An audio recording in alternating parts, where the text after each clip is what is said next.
ထမင်းစားနေရင်းနဲ့တထေးသားကသူ့ရဲ့ဘန်းကိုကောက်ပြီးစင်းရဲတဲ့ကောင်လေးစီလွှင့်ထုတ်လိုက်တဲ့ဂျာခါအမြဲတမ်းသူ့ဒေါသတွေကိုအောင့်အီးတီးခံခဲ့ပေမဲ့ဒီတစ်ချိန်မှာတော့ထပ်ပြီးမအောင်ခံနိုင်တော့ဘူးဂျာကထမင်းစားဘန်းကိုသူ့ရှိတက်ပြန်လွှင့်ပစ်လိုက်ပြီးအဲ့ဒီကောင်ကိုကျန်းပြင်ပေါ်လဲကျသွားအောင်ကန်ချလိုက်တယ်သူတို့နှစ်ယောက်ဟာကန်တင်းထဲမှာတင်လုံးထွေးတက်ပုတ်ကြတော့တာပေါ့ဘေးနားကအတန်းဖော်တွေကကြည့်နေကြပေမဲ့ဘသူမှကြားထဲကဝင်မဆွဲရဲကြဘူးဆရာတယောက်ရောက်လာပြီးရံပွဲကိုတားဆီးလိုက်တဲ့အထိပဲ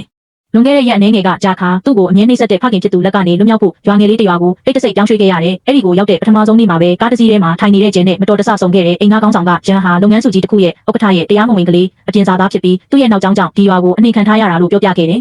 နောက်ရက်မှာတော့ဂျာခါဆိုင်ကိုပစ္စည်းဝယ်ဖို့သွားရင်ကျင်းတယောက်ပတ်စံမပေးပဲပစ္စည်းတွေကိုခိုးထုတ်နေတာကိုမြင်လိုက်ရတယ်ဒါကဂျာကိုချက်ချင်းပဲစိတ်ပြတ်သွားစေခဲ့တယ်ဒါပေမဲ့ဂျန်ကလည်းသူ့ကိုသတိထားမိသွားလိမ့်မယ်လို့ဂျာမသိခဲ့ဘူးဂျန်ကဂျာစီတန်းတန်းမတ်မတ်လျှောက်လာပြီးတခိုးနေတာကိုမြင်ရတာဘလို့ခံစားရလဲလို့မေးခဲ့တယ်ဂျန်ကသူဒီမှာဘာပဲလုပ်လူတိုင်းကမမြင်ချင်းအောင်ဆောင်ပေးကြတယ်လို့ပြောတဲ့အခါဂျာကဆိုင်ရှင်ကမမြင်ချင်းအောင်ဆောင်နေတာမဟုတ်ဘူးမင်းကိုလူစင်မမိတယ်လို့မျိုးမရှိတယ်လို့မျိုးသဘောထားနေတာလို့ပြန်ပြောပြလိုက်တယ်ဂျာရဲ့စကားလုံးတွေကဂျန်ရဲ့စိတ်ကိုထိခိုက်သွားစေပြီးသူ့ကိုဒေါသတကြီးဖြစ်သွားစေခဲ့တယ်အဲ့ဒါကြောင့်ဂျာတယောက်ကြောင်းကြောင်းသားအဖြစ်ရောက်လာတဲ့အခါဂျန်ကသူ့ကိုနှီးမျိုးစုံနဲ့ဒုက္ခပေးဖို့ကြိုးစားခဲ့တော့တယ်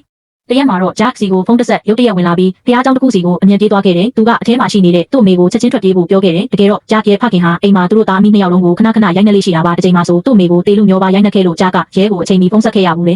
ဒီတစ်ချိန်မှာလည်းသူ့ဖခင်စီကဖုန်းလာပြီးသူ့လူတွေကအမေဖြစ်သူကိုလိုက်ရှာနေပြီလို့ပြောခဲ့တာကြောင့်ပါသူ့အမေကောင်းမောင်းပြီးဘေးကင်းကင်းထွက်ခွာသွားတာကိုမြင်ရတော့မှပဲဂျာတယောက်တက်ပြင်းချနိုင်ပါတော့တယ်အဲ့ဒီညမှာဂျင်ကလက်ဝဲယုံကိုသွားရင်းဂျာနဲ့ဆုံခဲ့တယ်ဂျာကဂျင်ကိုဒီမှာလူတက်နေတင်ပေးလားလို့မေးပြီးသူအဲ့ဒါကိုတင်ကျင်တယ်လို့ပြောခဲ့တယ်ဂျင်ကတော့ဂျာကိုယူနေပြီလို့ပဲထင်လိုက်မိတယ်ဂျာကလှည့်ထွက်သွားဖို့လုပ်တဲ့အချိန်မှာဂျင်ကမင်းကိုအရင်နိုင်အောင်တိုက်နိုင်ရင်ငါတင်ပေးမယ်လို့ပြောလိုက်တယ်